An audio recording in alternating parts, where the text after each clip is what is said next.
Welcome back to the Scotti-BYTE channel, and this is Scott. So in the last video, we discussed how to use dynamic DNS to define your domain name and how to use CNAME records to define your hosted services. So this time, we're going to take one step forward and move to Reverse Proxy. So this is entitled Why You Need Reverse Proxy.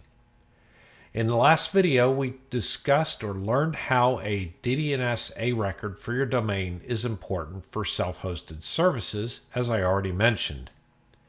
This time we're going to examine reverse proxy as the next piece of the puzzle in self-hosting your applications. Services should have CNAME alias records defined at your DNS provider, and as an example, my Rocket Chat has the subdomain name chat.scotti-byte.com, which is a CNAME alias record at Google Domains. So a reverse proxy listens on your WAN interface for connections to ports 80 and 443 and forwards them to a server inside your network running the reverse proxy application. And as we saw in the last video again, you notice that Scotti-BYTE.com, or as we looked at Scotti-BYTE.net, actually was the same address as chat.scotti-byte.net. So that being the case, the aliases are just required in order to do a reverse proxy. So in order to have reverse proxy, we need something called a reverse proxy server. And a reverse proxy server runs a program that knows how to look at incoming requests for a service. For example, again, that chat.scotti-byte.com, and it routes it to the appropriate server on a private address inside of your network that's running the actual end application. So common reverse proxy applications are things like NginX, Apache 2, and Squid, and primarily they're web servers, but they also have a reverse proxy capability built into them. There are also GUI reverse proxy programs like NginX Proxy Manager and Traffic that make reverse proxy easier because you don't have to mess with all the configuration files in general. So we're going to learn how to install and use NginX Proxy Manager. So one thing worthwhile discussing is the difference between forward proxy and reverse proxy. On the left-hand side of this diagram, we have a forward proxy, which is usually referred to just as a proxy. At the top, we have the internet. Here we have your router, and then we have a local area network that has 3 end users on it, and I've just classified them as PC workstations. And then we have something that is called a proxy server. So forward proxies control outbound traffic according to preset policies, and they block disallowed traffic. So in the case of a forward proxy, you might have this machine here, PC1, speaks through the proxy server, goes out the router to the internet. And you might ask, well, why would you have it set up like this? So at a lot of companies, in order to use a web browser, you have to specify a proxy server in order to make an outbound connection. And the reason for this is because they want to limit what you're allowed to do or what you're allowed to connect to. The reverse proxy, which is what we're learning in this video, operates in the reverse direction. Someone out on the internet requests connection to a service, for example, chat.scotti-byte.com. Ports 80 and 443 for the domain scotti-byte.com are pointed to the WAN address of the router. And when a request for either port 80 or 443 comes in, a port forward routes it to a server running the application NginX Reverse Proxy Manager. From there, NginX Reverse Proxy Manager looks at the name of the service being requested, for example, chat.scotti-BYTE.com, and it knows what the address of that server is, in this particular case, 192.168.80.10. If someone makes a request for a different service, for example, discussion.scotti-BYTE.com, it again, since discussion.scotti-BYTE.com is an alias for the DDNS record Scotti-BYTE.com, the connection is made from the internet. It knows how to find the WAN address of the router, and since it's for port 443, it's going to route it to NginX Reverse Proxy Manager, which is in turn going to route it to 192.168.80.55, which is the private address on my network that runs discussion.scotti-BYTE.com. Here we are at the terminal prompt again, and if you've watched my previous tutorials, you know that I like to create LXD containers because of their efficiency. You certainly have the option to do this in a virtual machine or in a dedicated machine like perhaps a Raspberry Pi.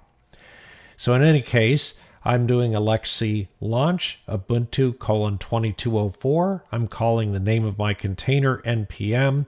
I'm using the default profile, and I'm also using the bridge profile. The bridge profile does not exist by default in LXD, and you should go back and watch my videos that talk about software bridging and software switches to understand how this works for both LXD and Docker. And then we do a -c boot.autostart equals true, which means that every time that the LXD host boots, this container automatically starts. And security.nesting equals to true because this is going to be a Docker application that will be installed inside of the LXD container. Now that my LXD container is started, I can do a LXC list. And you can see from the previous video, we had our DDNS node up and running that is updating our DDNS address for Scotti-BYTE.net, which is the new domain that we use for demonstration. And here we have the new NPM container running, and it should be getting a IPv4 address shortly. And there you go. It is still not got an IPv4 address, but that will come up and we'll go back and look at that. In the meantime, let's go ahead and connect to the console with LXC exec npm and go into the BOSH shell. Now that we're in there, the first thing we want to do with any new container or any new virtual machine is an apt update to make sure that all the repositories are up to date. We don't necessarily have to do an apt upgrade to install the applications here, those 11 apps that you see. We can just go ahead and update the repository. So now let's go ahead and clear the screen, and let's go ahead and add user Scott. I'm not using the sudo command because by default, when you connect to a LXD container, you're connected to the root console. Now that we've created the Scott account, we're going to do a user mod -a capital G sudo Scott, putting Scott in the sudo group. And then we're going to do an SU over to the Scott account. And now that we're signed on to the Scott account, we can go ahead and install Docker. I do that with the standard script over on the Docker website, which is a curl command. I provide my sudo password and it installs Docker. Once Docker is installed, we're going to install Docker Compose as well, since we need it for this Docker Compose file.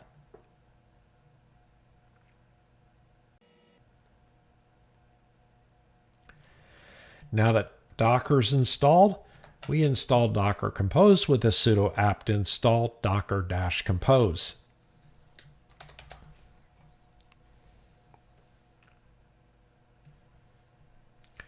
Now that Docker Compose is installed, we're going to do a sudo usermod dash a capital G Docker Scott, putting Scott into the Docker group, and then we'll do a new grp Docker, which prevents me from having to log off and log back in again to see the new group. And if I type the command groups, you can see that I am in the Docker group as well as the sudo group. Now I'm going to do a make dir on npm. I'm going to cd into the npm folder, and then I'm going to do a nano docker dash compose.yml. And now that I'm in the Docker Compose file, I'm going to input the commands that we're going to need to build this particular Docker container, which will be in the show notes. Basically, all it is JC21 NginX Proxy Manager, and we pull the latest tag, and we say restart unless stopped. The important part about this are the port numbers. The port that is to the right-hand side of the colon cannot be changed. The port to the left-hand side of the colon, if you're implementing this on an existing Docker host, you may not have ports 80 and 443 or 81 available, and so you can change these. If you do change port 80 and 443, you'll also have to change those in your port forwards to be the port that you made the change to here. In addition to that, we have the volumes. It has a data volume, and it also has a let's encrypt volume. So let's go ahead and save out that Docker Compose file, and the next step that we have is to do the port forwards. If you remember the diagram that we went over on the slides, you're going to want to go into your router port forwarding settings, and that's going to be different for every router. In my particular case, I'm on a Ubiquiti Unified Dream Machine Pro, and so I've gone into settings, routing and firewall, port forward, and I name my port forward rule NginX-443. I enable the port forward rule. In my particular case, I'm going to WAN port 2 because that's where I'm connected to the internet. I say listen to port 443 coming in on the router, and go ahead and forward that to the address 172.16.1.215, which is where my NginX Proxy Manager that we just built is located, and then the port forward on it should be port 443 on that server. And as I said, if you're already using port 443 on that server, take port 443 on the way in, and then adjust this port to whatever port you need. And of course, that has to be the same in the Docker Compose. Likewise, we have the same type of port forward rule for port 80. So I have an NginX-80. I say enable this port forward rule, and it has WAN port 2. Again, it says listen for port 80 on the outside, and it says go to 172.16.1.215, which is my NginX Proxy Manager server that we just built, and it forwards to port 80. Again, if port 80 is used on your server, you're going to want to make this port different, and you're also going to want to make the number to the left of the colon in the Docker Compose whatever number you adjust here. Now that we've checked to make sure that we have our port forwards appropriately entered, the next thing that we do is we go back to the terminal and we do a docker space compose space up space -d ampersand docker space compose space logs -f to follow the logs, and then it goes ahead and pulls the Docker container and then starts it, and then we'll see any logs that come out to the terminal to let us know if there are any issues with the application running.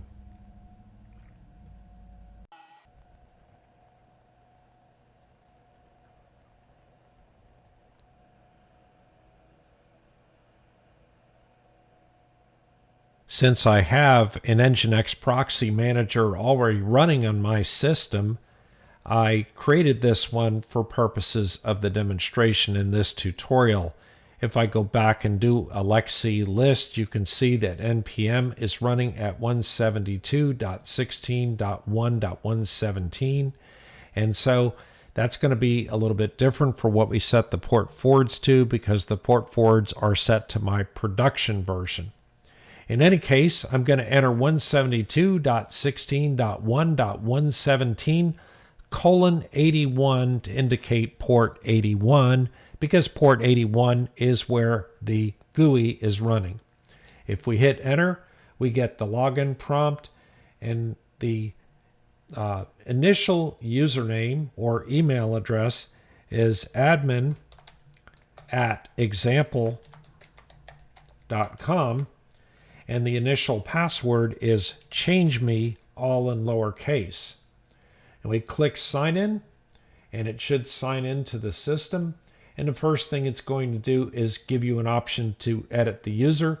So I can go ahead and leave this as administrator, or I can change it. So I'll change it to Scott, and I'll change my nickname to Scott, and I will change my email address to a real email address, which will be vmsman@gmail.com. And then I'll click save.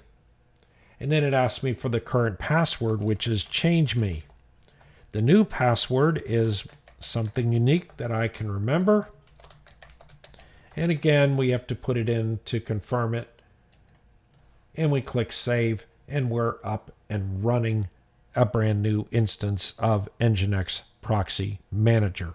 In order to make our first proxy entry, we go to Dashboard. Make this just a little bit bigger here. And we go ahead and click on Proxy Host. It says there's 0 proxy host, and I can say add a proxy host. So for example, I might want to add a proxy host for an existing application. Well, in order to do that, we're going to need an application. So let's go install ourselves an application. So normally I'd create a separate server, but in this case, I've got my NPM server here. That's a LXD instance. I'm going to go ahead and do a cd back to the home directory, and I'm going to go ahead and do a make dir on grocery. And then I'm going to cd into grocery. And then I'm going to do a nano of docker-compose.yml. And we're going to go get the code for this grocery application that I found out here as a simple example of something that we can host. So I'm going to put this in here. Basically what I have is I have a image that happens to be called GROCY, the latest image for it, and it's a container name of the same name. And then I'm have a time zone variable of America/Chicago, because I'm in the central time zone. And then there's one volume, which is a .config directory. And then the port numbers here, since I'm already using port 80, I just went ahead and put in port 9283 as an option. So I go ahead and exit this and save it. And I can do a docker compose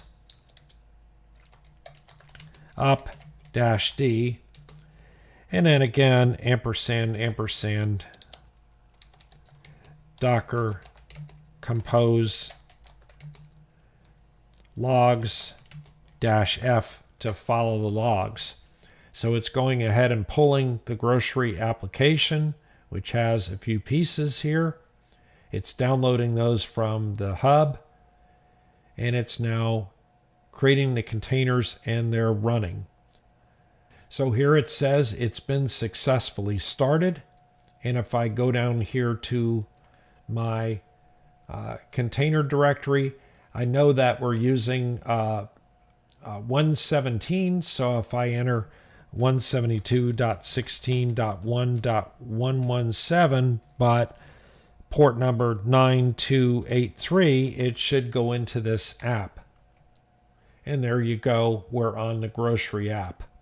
let's go back here with NginX Proxy Manager, and let's go ahead and tell it that we're going to have a domain name in here. So what domain name do we want? Well, we need a CNAME record.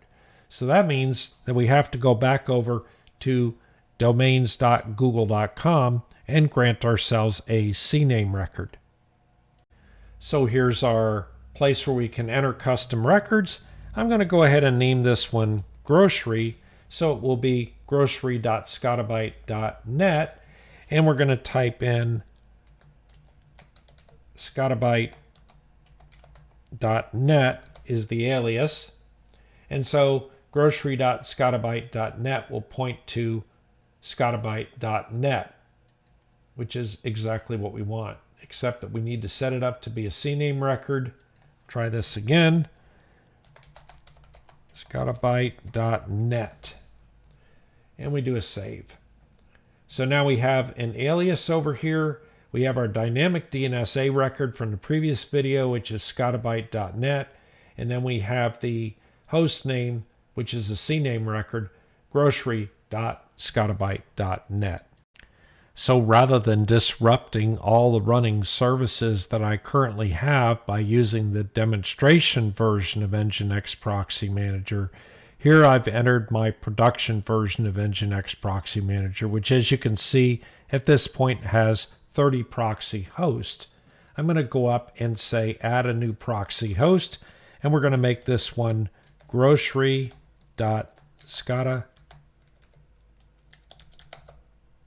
Scotti-BYTE.net, which points to the new CNAME record we just created.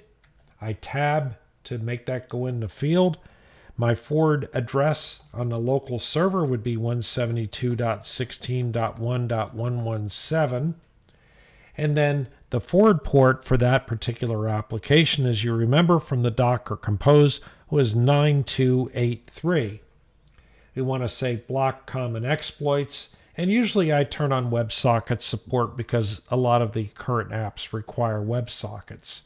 And I go over to SSL and I click on request a new certificate. I click on agree to the let's encrypt terms of service. That's a tongue twister. And then I go ahead and say force SSL and then save. So what it's doing is it's going out to let's encrypt. It's grabbing a self-signed certificate for my application, grocery.scotti-BYTE.net, and it's added it to the system.